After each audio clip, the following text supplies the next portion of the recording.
सवाल नहीं करवाऊंगा जिसमें आप लोग को बुक वाले भी सवाल हैं और हिंदी व्याकरण के भी सवाल है, ठीक है। और हर तरह के व्याकरण के यहाँ पे सवाल रखा हूँ जिस तरह से एग्जाम में सवाल पूछे जाते हैं। तो आप लोग जो है ये 50 सवाल को कर लीजिए। और आप लोग को एक बात और मैं बतलाऊंगा, ठीक है, मैं यहाँ पे आप लोग को 50 नहीं सवाल करवाऊंगा। बोर्ड एग्जाम तो 100 सवाल पूछे जाते हैं, लेकिन आप लोग को यहाँ पे 50 सवाल करवाऊंगा जिसमें बाबू व्याकरण के भी सवाल और बुक के भी सवाल रहेंगे। तो आप लोग को यहाँ पे सारे सवाल को मेरे साथ करते चलना है और देखना है कि 50 में मैं कितना सवाल को यहाँ पे सही कर पाता हूँ। अगर 50 में 50 सही कर देंगे बाबू तो एग्जाम में आप लोग को 1% दिक्कत नहीं आने वाला है।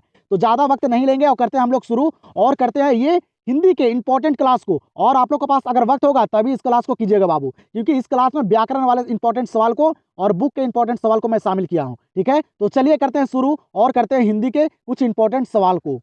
तो पहला नंबर सवाल दिया गया यहाँ पे, बताइएगा आप लोग। सवाल यहाँ पे कह रहा है गुलेरी जी किस गांव के मूल निवासी थे, बताइएगा। हर एक सवाल करवाऊंगा जिसपे आप लोग फोकस नहीं करते हैं, ठीक है, तो वन तक करते चलिए सिर्फ आप लोग। पहला सवाल यहाँ पे कह रहा है गुलेरी जी किस गांव के मूल निवासी थे, तो आप लोग को पता होगा किस गांव के, तो गुलेर के। किस गांव के, गुलेर के। मेरे साथ आप लोग सारे सवाल को करते चलिए, पेन और पेपर लेकर बैठ जाइए और सारे सवाल को खुद से कोशिश कीजिए करने का। इससे फायदा आप लोग का होगा। जो सवाल नहीं याद हो गए, जो आप लोग यहाँ पे गलतियां करेंगे वो सुधारने का भी मौका है, ठीक है। हिंदी ही एक ऐसा विषय है जिसमें आप लोग ना अच्छे मार्क्स ला सकते हैं और काफी सारे बच्चों को अच्छे मार्क्स आते भी हैं, ठीक है। तो वन तक कीजिए और अच्छे तरीके से कीजिएगा आप लोग। गुलेरी जी किस गांव के मूल निवासी थे, तो वह गुलेर के। आंसर हो जाएगा ऑप्शन नंबर बी। तो यहाँ पे देखिएगा दूसरा नंबर सवाल को, काफी इंपॉर्टेंट सवाल है। जो सवाल आप लोग को याद नहीं है बाबू उस सवाल को तुम रट जाइए। और इस क्लास में ना कुछ ऐसे सवाल को भी मैं शामिल किया हूँ जो बुक के अच्छे लेवल का सवाल है, एग्जाम में पूछे जाने के लायक हैं। सवाल यहाँ पे क्या करा है, 13 दिनों तक हम लोग भूखे प्यासे जंगली रास्तों में चलते रहे हैं, यह किसने कहा है। पढ़ोगे आप लोग सिपाही की माँ कहानी को तो आप लोग को मालूम होगा कि 13 दिनों तक हम लोग भूखे प्यासे जंगली रास्तों में चलते रहे हैं, ये कौन कहे थे। तो वह कहा था कौन बाबू, ईसाई लड़कियों ने। कौन, ईसाई लड़की बोला था कि मैं 13 हम लोग जो है वह 13 दिनों तक भूखे प्यासे इस जंगली रास्ते में चल रहे हैं। यह कथन कौन कहा था, ईसाई लड़की ने। याद रखेगा, इंपॉर्टेंट सवाल है। आंसर हो जाएगा ऑप्शन नंबर सी। चलिएगा यहाँ पे देखिएगा अगले सवाल को। सवाल यहाँ पे कर रहा है बाल कृष्ण भट्ट की रचना बातचीत क्या है, बताइएगा। बाल कृष्ण भट्ट की रचना जो बातचीत है वह क्या है। एग्जाम में काफी बार पूछे गए इसलिए मैं यहाँ पे शामिल किया हूँ, तो करते चलिएगा। तो यह है ललित निबंध। बाल कृष्ण भट्ट की बातचीत जो रचना है ना, ये क्या है, ललित निबंध है। आंसर हो जाएगा ऑप्शन नंबर डी। यहाँ पे ध्यान दीजिएगा अगले सवाल पे। यहाँ पे अगला सवाल कर रहा है कि भा का उच्चारण स्थान क्या है। भा जो बोला जाता है वह बाबू भा को बोलने में किस चीज की सहायता होता है, तो आप लोग को पता होगा। नहीं पता है, याद रखिएगा, पा फा बा भा जो बोले जाते हैं ना, ये बोले जाते हैं ओट से। आप लोग एक बार ट्राई करके देखिए। भा जो बोला जाता है वह किससे, ओट से बोला जाता है। भा का उच्चारण स्थान है क्या, ओट। इस लेवल के सवाल एग्जाम में पूछे जाते हैं। तो यहाँ पे आंसर हो जाएगा ऑप्शन नंबर ए। यहाँ पे देखिएगा अगले सवाल को। यहाँ पे क्या करा अगला सवाल कि परिश्रम शब्द का विलोम क्या है। परिश्रम शब्द का जो विलोम है यहाँ पे वह क्या है, परिश्रम का उल्टा क्या होता है। विलोम शब्द से भी सवाल एग्जाम में पूछे जाते हैं, तो याद रखेगा। तो परिश्रम शब्द का विलोम जो होता है ना वह होता है विश्राम। परिश्रम मतलब होता है बाबू जो कठिनाइयां, जो आप लोग अति कहते हैं, मेहनत करते हैं, उसे परिश्रम बोला जाता है। और विश्राम का मतलब जो आराम करते हैं, तो ये होता है उल्टा शब्द। आंसर हो जाएगा ऑप्शन नंबर बी। अगले प्रश्न को देखिएगा, इंपॉर्टेंट सवाल है यहाँ पे। क्या करें यहाँ पे अगला सवाल कि सिख राइफल के जमादार लहना सिंह का नंबर क्या था। सिख राइफल के जमादार जो थे लहना सिंह, उनका जो नंबर था वह क्या था। ये भी इंपॉर्टेंट सवाल है, एग्जाम में पूछे गए हैं। तो उनका जो नंबर था ना वह था कितना, 77 था। कितना, 77 था लहना सिंह का नंबर। आंसर हो जाएगा ऑप्शन नंबर ए। यहाँ पे ध्यान दीजिएगा अगले प्रश्न पे। सवाल यहाँ पे कह रहा है निम्नलिखित में से बिस्नी की पड़ोसीन कौन है, बताइएगा। निम्नलिखित में से यहाँ पे बाबू कौन जो है वह बिस्नी का पड़ोसीन है, पता होगा आप लोग को। सारे सवाल को करते चलिए, मैं फास्ट आप लोग को करवाऊंगा बाबू, ठीक है। मैं देखना चाहता हूँ कि यहाँ पे 50 सवाल में कितने को सही कर पाते हैं। यहाँ पे व्याकरण वाले भी सवाल है, तो आप लोग अंत तक सारे सवाल को करते चलिएगा। तो बिस्नी की पड़ोसिन कौन है, तो बिस्नी की जो पड़ोसिन है ना वह है कौन, कुंती। कौन है बाबू, कुंती। आंसर हो जाएगा ऑप्शन नंबर सी। तो चलिएगा बताइएगा यहाँ पे जल्दी से इस सवाल का आंसर। क्या करें यहाँ पे सवाल कि ज्ञानेंद्र पति सरकारी सेवा में क्या थे। ज्ञानेंद्र पति जो थे ये सरकारी सेवा में क्या थे, पता होगा आप लोग को। नहीं पता है, याद रखेगा, सारे सवाल को रट जाइए क्योंकि एग्जाम जो है वो काफी नजदीक आ चुका है। तो ज्ञानेंद्र पति जो थे ना ये सरकारी सेवा में थे बाबू, कारा अधीक्षक। क्या थे, कारा अधीक्षक थे, याद रखेगा। आंसर यहाँ पे हो जाएगा ऑप्शन नंबर ए। और आप लोग को मैं एक बात बतलाना चाहता हूँ, कल के क्लास में भी हम लोग हिंदी का ही सवाल करेंगे। कल के क्लास में क्या होगा ना, आप लोग को 100 सवाल करवाऊंगा, जिसमें से 60 सवाल रहेंगे बुक वाले और 40 सवाल रहेंगे व्याकरण के, ठीक है। क्योंकि जिस तरह से एग्जाम में सवाल पूछे जाते हैं ना उस तरह का मैं एक टेस्ट लेना चाहता हूँ आप लोग का हिंदी का। वो लास्ट क्लास रहेगा, उसके बाद आप लोग जाइए और एग्जाम को अच्छे तरीके से देकर आइए। उस क्लास को अगर जो भी बच्चे कर लेंगे ना बाबू, एग्जाम में दिक्कत नहीं होने वाला है। वहां से यह पता चल जाएगा कि आप लोग का तैयारी जो है वह कितना बेहतर है। वहां पे मैं जिस तरह से एग्जाम में सवाल पूछे जाते हैं व्याकरण वाले और बुक वाले, उसी प्रकार का वहां पे मैं सवाल को शामिल किया हूँ। हर एक सवाल, इंपॉर्टेंट सवाल को शामिल किया हूँ, जो जिसपे आप लोग फोकस भी नहीं करते हैं, जो सवाल याद भी नहीं करते हैं, वो भी सवाल वहां पे मैं शामिल किया हूँ। और व्याकरण के हर एक सवाल को किया हूँ। समास है, संधि है, ठीक है, उपसर्ग है, प्रत्यय है, उल्टा शब्द है, और उसमें पर्यायवाची शब्द है, और जो भी व्याकरण के सवाल एग्जाम में पूछे जाते हैं ना, सारा शामिल है। तो उस क्लास को बाबू जरूर आप लोग करके जाइएगा। वो सवाल एग्जाम के लिए काफी इंपॉर्टेंट है, और उस क्लास एग्जाम के लिए बहुत ज्यादा बाबू इंपॉर्टेंट है। अगर उस क्लास को अगर जो भी बच्चे कर लेते हैं, एग्जाम में 1% दिक्कत नहीं होने वाला है। वहां से ये भी पता चल जाएगा कि यहाँ पे जो मैं 100 सवाल करवाया हूँ ना, 100 सवाल जिसमें व्याकरण वाले सवाल भी हैं और बुक वाले भी सवाल भी हैं, इसमें आप लोग अगर 50 को भी सही कर देते हैं ना, एग्जाम में काफी अच्छा स्कोर आप लोग को आ जाएगा। ठीक है, तो उस क्लास को जरूर देखिएगा आप लोग, कल आप लोग को मिल जाएगा। ठीक है, यहाँ पे बताइएगा इस सवाल का आंसर आप लोग।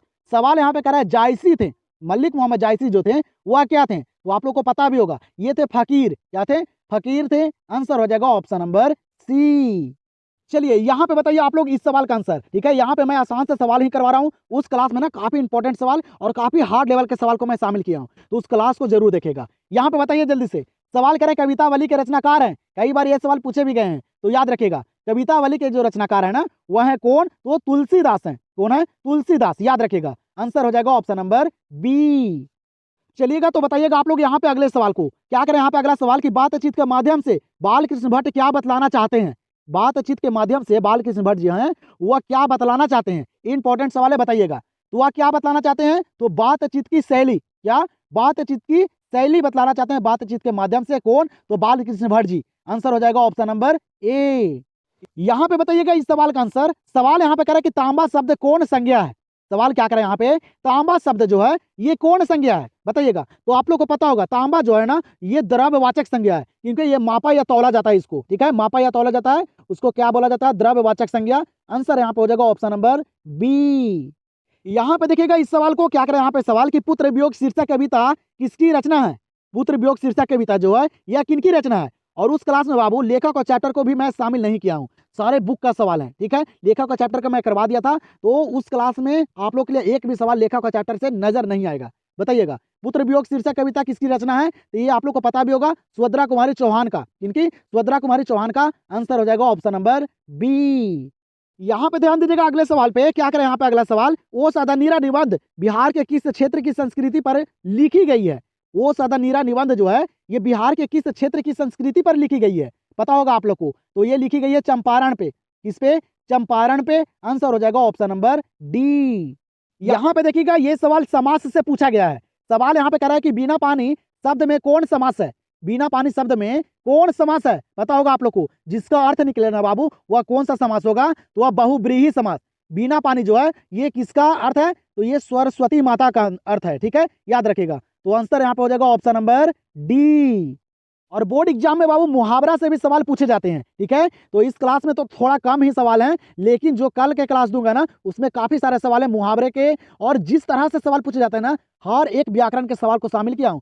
तो उस क्लास को बाबू जो बच्चे कर लेंगे ना, उनको एग्जाम में दिक्कत नहीं होने वाला है। बताइएगा, नाच नचाना मुहावरे का अर्थ है। नाच नचाना मुहावरे का अर्थ क्या होता है, तो वह होता है तंग करना। क्या होता है? तंग करना होता है। आंसर यहाँ पे हो जाएगा ऑप्शन नंबर बी। यहाँ पे देखिएगा इस सवाल को और बताइएगा जल्दी से इस सवाल का आंसर। सवाल यहाँ पे कह रहा है जयप्रकाश नारायण की पत्नी का नाम था। जयप्रकाश नारायण की पत्नी का जो नाम था वह क्या नाम था, बताइएगा जल्दी से। तो वह क्या नाम था, तो वह नाम था बाबू प्रभावती देवी। क्या नाम था? प्रभावती देवी नाम था। यह नाम था बाबू जयप्रकाश नारायण की पत्नी का। तो आंसर यहाँ पे हो जाएगा ऑप्शन नंबर सी। और आप लोग को ये क्लास करने में मजा आ रहा है कि नहीं आ रहा है? मजा आ रहा है तो एक लाइक जरूर कीजिएगा। आप लोग चैनल से नहीं जुड़े हैं तो चैनल को भी सब्सक्राइब कर लीजिएगा। ठीक है, आप लोग बताता हूँ जैसे जैसे आप लोग का एग्जाम होगा ना, वैसे वैसे मैं आप लोग को हर सब्जेक्ट का सवाल देते जाऊंगा। ठीक है, जैसे जैसे एग्जाम है उससे पहले ही मैं आप लोग को हर सब्जेक्ट का, जिस सब्जेक्ट का एग्जाम रहेगा अगला दिन, उस सब्जेक्ट का पहले ही मैं आप लोग को क्लास दे दूंगा, करके चले जाइएगा। ठीक है, बताइएगा। यहाँ पे सवाल करा कि चंद्रधर शर्मा गुलेरी किस युग के कहानीकार हैं। चंद्रधर शर्मा गुलेरी जी जो है ये किस युग के कहानीकार हैं, पता होगा आप लोग को। वह थे द्विवेदी युग के। चंद्रधर शर्मा गुलेरी जो है ये किस युग के कहानीकार हैं, तो द्विवेदी युग के। आंसर हो जाएगा ऑप्शन नंबर ए। यहाँ पे देखिएगा बाबू अगले प्रश्न को। सवाल यहाँ पे कह रहा है कि सूरदास हिंदी साहित्य में के किस काल के कवि हैं। सूरदास जो है ये हिंदी साहित्य में के किस काल के कवि हैं, पता होगा आप लोग को। ये जो है ना ये भक्ति काल के कवि हैं। सूरदास जो है ये कृष्ण के भक्ति करते थे और तुलसीदास जो है ये राम जी के भक्ति करते थे। ये दो सवाल को याद रखेगा, एग्जाम में पूछे जाते हैं। तो सूरदास हिंदी साहित्य में के किस काल के कवि थे? तो भक्ति काल के। आंसर हो जाएगा यहाँ पे इस सवाल का ऑप्शन नंबर बी। यहाँ पे देखिएगा ये भी इंपॉर्टेंट सवाल है, बताइएगा जल्दी से। सवाल यहाँ पे क्या करें कि सूरदास किस मार्ग में दीक्षित हुए? कुछ सवाल यहाँ पे ऐसे भी शामिल है जो आप लोग को याद भी नहीं होगा, आप लोग उस पर ध्यान नहीं देते हैं। तो जो याद नहीं होगा उसको याद कर लीजिएगा, रट जाइएगा। यही मौका है आप लोग के पास, क्योंकि हर एक सवाल बोर्ड एग्जाम के लिए रिलेटेड सवाल यहाँ पे है। ठीक है, जिस तरह से सवाल एग्जाम में पूछे जाते हैं आप लोग देख सकते हैं। सिर्फ अंत तक देखिए, उसके बाद आप लोग को मजा आ जाएगा। सवाल क्या करें कि सूरदास किस मार्ग में दीक्षित हुए? तो सूरदास जो है वह किस मार्ग में दीक्षित हुए? तो याद रखेगा पुष्टि मार्ग में। किस मार्ग में? पुष्टि मार्ग में। आंसर हो जाएगा ऑप्शन नंबर सी। यहाँ पे देखिएगा इस सवाल को, ये भी सवाल एग्जाम में काफी बार पूछे गए हैं, आप लोग को याद भी होगा। सवाल यहाँ पे क्या करें, कवियों के कवि किससे कहा जाता है? वह कहा जाता है शमशेर बहादुर सिंह को। एग्जाम में भी काफी बार पूछे गए हैं, शमशेर बहादुर सिंह को कवियों के कवि कहा जाता है। आंसर हो जाएगा ऑप्शन नंबर डी। और आप लोग को मैं जो क्लास करवाता हूँ वो आप लोग को पसंद आता है कि नहीं आता है, आप लोग कमेंट सेक्शन में जरूर बताइएगा। आप लोग को मजा आता है मेरे क्लास को करने में कि नहीं आता है? अगला क्लास जो मैं लाऊं वह किस सब्जेक्ट का लाऊं, किस सब्जेक्ट में आप लोग का दिक्कत है, आप लोग का प्रॉब्लम मैं समझ सकता हूं बाबू। ठीक है, तो आप लोग का जो भी प्रॉब्लम है आप लोग बताइए कमेंट सेक्शन में। मैं उसके लिए मैं 100% आप लोग के लिए मैं देने के लिए सक्षम यहाँ पे हूँ। ठीक है, बताइएगा। सवाल को देखिए यहाँ पे क्या करा है, सुभद्रा कुमारी चौहान का जन्म कब हुआ? सुभद्रा कुमारी चौहान का जो जन्म हुआ था ना, ये कब हुआ था? एग्जाम में भी ये सवाल काफी बार पूछे गए हैं, तो एक बार याद रखेगा। याद है तो बहुत बढ़िया है बाबू। तो सुभद्रा कुमारी चौहान का जो जन्म हुआ था ना, ये 16 अगस्त 1904 को हुआ था। कब? 16 अगस्त 1904 को। आंसर हो जाएगा ऑप्शन नंबर ए। यहाँ पे देखिएगा व्याकरण वाला सवाल दिया गया है, तो बताइएगा आप लोग। सवाल यहाँ पे करें कि सा का उच्चारण स्थान क्या है? सा का जो उच्चारण स्थान है ये क्या है? उच्चारण स्थान से काफी सारे सवाल पूछे जाते हैं। और आप लोग को एक बात और बता देता हूँ, इस क्लास में ना आप लोग को मैं बताऊंगा नहीं, सिर्फ आप लोग को अपने से करना है सारे सवाल को। ठीक है, रिवीजन के तौर पे मैं इस क्लास को दिया हूँ, समझाकर और अच्छे तरीके से मैं बनाने के लिए नहीं बताऊंगा। वो मैं पीछे मैं आप लोग को करवा दिया था। ठीक है, व्याकरण वाले क्लास को, महामैराथन को नहीं देखें व्याकरण के तो जाइए और अच्छे तरीके से देख लीजिए। बताइएगा सा का उच्चारण स्थान क्या है? सा जो बोला जाता है ना, ये दंत से बोला जाता है, दंत की सहारा से सा को बोला जाता है। तो यहाँ पे आंसर हो जाएगा ऑप्शन नंबर बी। यहाँ पे ध्यान दीजिएगा अगले प्रश्न पे। क्या करें यहाँ पे अगला प्रश्न कि बोलने से ही मनुष्य के रूप का साक्षात्कार होता है, यह किसने कहा? सवाल यहाँ पे क्या करें ना कि बोलने से ही मनुष्य के रूप का साक्षात्कार होता है, ये कौन कहे थे? पढ़ोगे आप लोग को पता होगा, इंपॉर्टेंट सवाल भी है। तो बताइए जल्दी से, सारे सवाल को आप लोग करते चलिए। लास्ट में स्कोर भी मैं पूछूंगा कि आप लोग कितने सवाल को सही कर पाए हैं। यहाँ से पता चल जाएगा कि आप लोग का जो 1 साल का मेहनत है वह कितना बढ़िया है।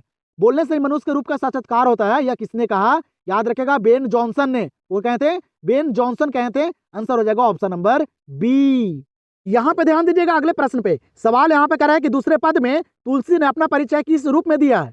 दूसरे पद में तुलसीदास जो है जो अपना परिचय दिए हैं वह किस रूप में दिए हैं? पढ़ोगे आप लोग, पता भी होगा आप लोग को। तो दूसरे पद में तुलसीदास जो है वो अपना परिचय जो दिए है ना, वह दिए बाबू किस रूप में? भिखारी के रूप में। और प्रथम पद में तो सीता के दास के रूप में। ये भी याद रखिएगा, ठीक है, क्योंकि हर एक सवाल यहाँ पे शामिल नहीं है, जो इंपॉर्टेंट है उसी को मैं शामिल किया हूँ। तो बाबू भिखारी के रूप में हुआ, दूसरे पद में तुलसीदास ने अपना परिचय दिए हैं। तो आंसर हो जाएगा ऑप्शन नंबर सी। 26 नंबर सवाल को देखिएगा, यहाँ पे क्या करा। 26 नंबर सवाल, नाभादास किसके शिष्य थे? नाभादास जो है वह किनके शिष्य थे? पढ़ोगे आप लोग। तो नाभादास जो है ना वह स्वामी अग्रदास के शिष्य थे। इनके स्वामी अग्रदास के। आंसर हो जाएगा ऑप्शन नंबर सी। यहाँ पे बताइएगा इस सवाल का आंसर आप लोग। सवाल यहाँ पे करें कि सभा शब्द क्या है? और बाबू लिंग से सवाल पूछे जाते हैं, तो ध्यान दीजिएगा आप लोग। सभा शब्द क्या है? तो सभा शब्द जो है ना ये स्त्रीलिंग शब्द है। कैसा? स्त्रीलिंग शब्द। आंसर यहाँ पे हो जाएगा ऑप्शन नंबर सी। यहाँ पे ध्यान दीजिएगा, ये भी सवाल एग्जाम में पूछे गए हैं। सवाल यहाँ पे करें कि संधि के कितने प्रकार हैं? बताइएगा संधि के कितने प्रकार हैं? तो संधि के कितने प्रकार हैं आप लोग को पता होगा, 3 प्रकार। कौन कौन? स्वर्ग संधि, विसर्ग संधि और बाबू व्यंजन संधि। ये 3 प्रकार होते हैं संधि के, तो याद रखिएगा। आंसर यहाँ पे हो जाएगा ऑप्शन नंबर ए। यहाँ पे ध्यान दीजिएगा, ये भी इंपॉर्टेंट सवाल है, एग्जाम में पूछे गए हैं, वो आप लोग को पता भी होगा। सवाल करें गैंग्रीन इनमें से किससे संबंधित है? गैंग्रीन जो है वह इनमें से किससे संबंधित है? पता होगा, आप लोग पढ़े होंगे। गैंग्रीन जो है ना वह एक प्रकार का क्या है? बीमारी है। गैंग्रीन क्या है? बीमारी है। आंसर हो जाएगा ऑप्शन नंबर डी। यहाँ पे देखिएगा अगले सवाल को, ये भी सवाल एग्जाम में काफी बार पूछे गए हैं और पूछे भी जाते हैं। सवाल करें अर्धनारीश्वर कल्पित रूप है। सवाल यहाँ पे क्या कर रहा है? अर्धनारीश्वर जो है ये किनके कल्पित रूप है? पढ़ोगे आप लोग। शिव और पार्वती का। इनके शिव और पार्वती का कल्पित रूप है अर्धनारीश्वर। आंसर हो जाएगा ऑप्शन नंबर ए। यहाँ पे ध्यान दीजिएगा अगले सवाल पे, काफी इंपॉर्टेंट सवाल है। सवाल यहाँ पे करें कि जायसी के काव्य का मुख्य रस क्या है? मलिक मोहम्मद जायसी के काव्य का जो मुख्य रस है वह क्या है? बताइएगा, इंपॉर्टेंट सवाल है। तो मल्लिक मोहम्मद जायसी का काव्य का जो मुख्य रस है ना, वह है बाबू श्रृंगार रस। कौन से रस?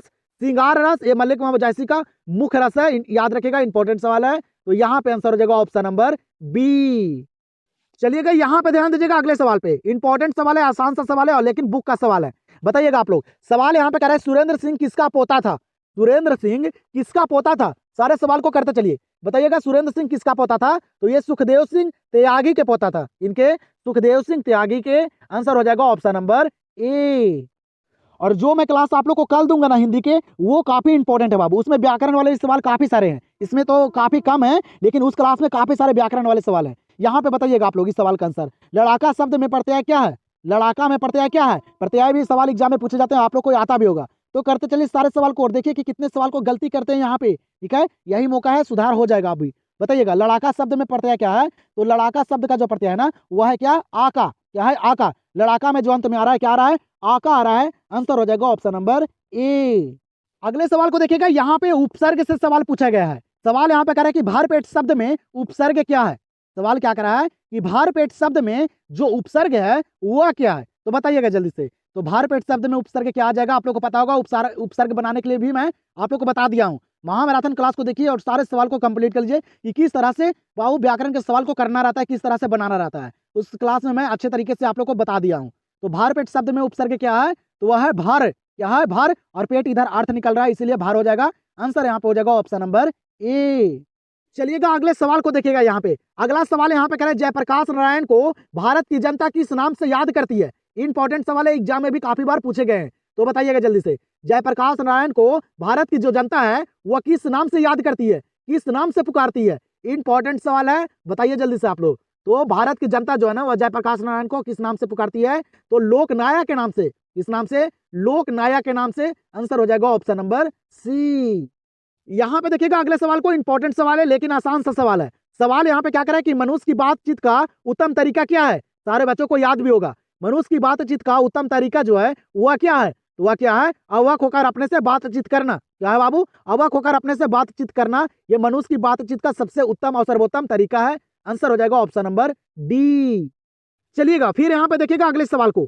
सवाल यहाँ पे कह रहा है कि गांव में किसकी धुनें सुनाई नहीं पड़ती है? हर एक चैप्टर का सारा इंपॉर्टेंट सवाल को शामिल किया हूं, अंत तक देखिए, सारे सवाल को कीजिए और बोर्ड एग्जाम में जाइए और तहलका मचा दीजिए बाबूदम। अच्छे मार्क्स लाना है तो पढ़ना पड़ेगा। यहाँ पे कह रहा है गांव में किसकी धुनें सुनाई नहीं पड़ती है? तो याद रखिएगा वह बाबू लोकगीत की। इसकी लोकगीत की धुनें अब गांव में सुनाई नहीं पड़ती है। तो आंसर यहाँ पे हो जाएगा ऑप्शन नंबर सी। चलिएगा तो यहाँ पे देखिएगा अगले सवाल को, क्या करें यहाँ पे अगला सवाल कि लहना सिंह सूबेदार को वापस बुलाने के लिए किसे भेजता है? हर एक सवाल इंपॉर्टेंट है, तो सारे सवाल को याद भी कर लीजिएगा और अच्छे तरह से सारे सवाल को कर लीजिए आप लोग। बताइएगा लहना सिंह को सूबेदार को वापस बुलाने के लिए किसे भेजता है? तो लहना सिंह जो है ना, वह सूबेदार को वापस बुलाने के लिए किन्हें भेजता है? तो वह भेजते हैं वजीरा सिंह को। किनको भेजते हैं? वजीरा सिंह को। आंसर हो जाएगा ऑप्शन नंबर ए। यहाँ पे बताइएगा, ये सवाल एग्जाम में पूछे गए हैं तो जल्दी से बताइएगा आप लोग। सवाल यहाँ पे करें अधिकतम शब्द का विलोम क्या है? अधिकतम शब्द का विलोम क्या है? ज्यादा हार्ड लेवल के सवाल एग्जाम में नहीं पूछे जाते हैं, ठीक है। तो अच्छे तरीके से अगर पढ़ाई कीजिएगा तो दिक्कत नहीं होगा आप लोग को, ठीक है। पूरे में पूरे सही कर आइएगा। बताइएगा अधिकतम शब्द का विलोम क्या है?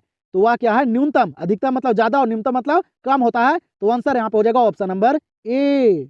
31 नंबर सवाल को देखिएगा, बताइएगा आप लोग 31 नंबर सवाल का आंसर क्या करें यहाँ पे कि देशभक्ति शब्द कौन समास है? बताइएगा देशभक्ति शब्द जो यहाँ पे है ये कौन सा समास है? आप लोग को पता होगा जब भी विभक्ति लगे, देश का भक्ति, ठीक है, देशभक्त, इस तरह का सवाल रहे, राजा का पुत्र, राजपुत्र, इस तरह का सवाल रहे बाबू, बीच में विभक्ति आए तो वह कौन सा समास होगा? तो वह तत्पुरुष समास होगा। कौन सा समास? तत्पुरुष समास। आंसर हो जाएगा ऑप्शन नंबर ए।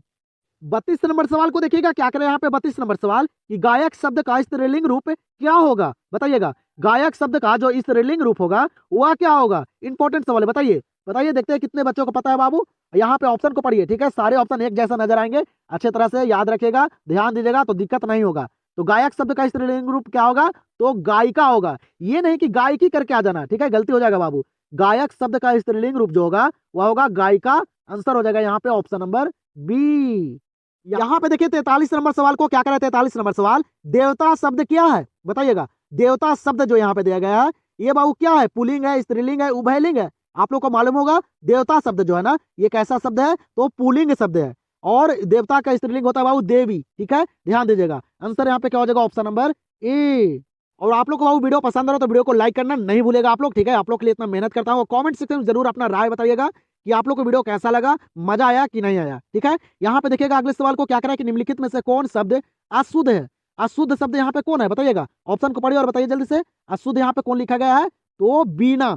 बीना जो है ये बाबू गलत लिखा गया, अशुद्ध लिखा गया है। बीना में कौन सा ना होता है बाबू, ट्वर्गी ना होता है। आप लोग पढ़े होंगे, तो यहाँ पे आंसर क्या हो जाएगा, ऑप्शन नंबर डी। चलिएगा यहाँ पे ध्यान दीजिएगा, यहाँ पे सवाल करे कि रामचरितमानस किसकी रचना है। ये सवाल काफी बार पूछे गए हैं, और रामचरितमानस जो है ये एक महाकाव्य है बाबू, ठीक है, याद रखिएगा। क्या करे सवाल कि रामचरितमानस जो है ये किसकी रचना है, तो याद रखिएगा तुलसीदास की। रामचरितमानस कौन लिखे हैं, तुलसीदास लिखे हैं। आंसर हो जाएगा ऑप्शन नंबर बी। 46 नंबर सवाल क्या करे कि हार जीत कविता के रचयिता हैं, बताइएगा।